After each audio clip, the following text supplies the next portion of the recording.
Sizi bu kadar kızdıran şey nedir? Biz o açılışa gidemezsek paşa, milletin bize olan itimadı sarsılacak.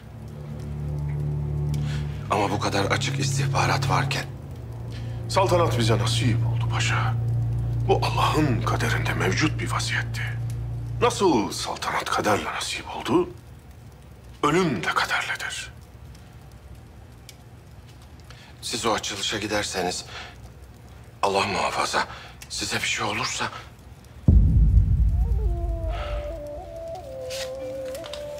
Okuyunuz paşa.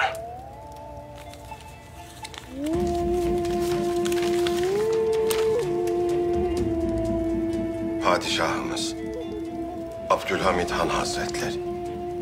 Ben 8 yaşındayım. Babam Yunan Harbi'nde şehit oldu.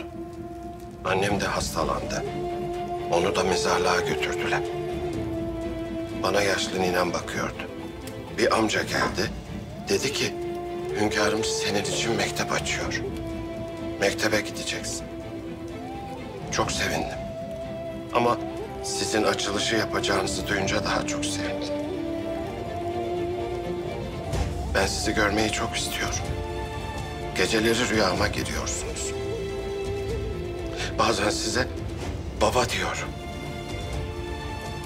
Sizi göreceğim için çok heyecanlıyım.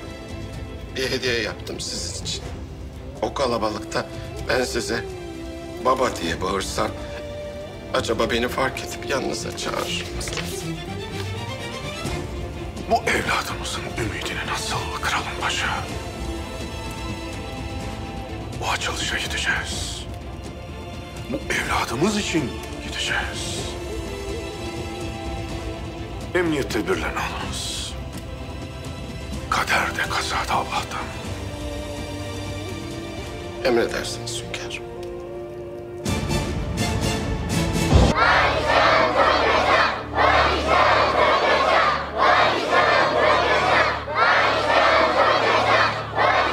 Bu insanlar Abdülhamit'i neden bu kadar çok seviyorlar? Anlamıyorum. Anladığımız gün biz de Abdülhamit'i severiz Fuat Efendi. Anlamayalım. Sadece onun ölümünü izleyelim.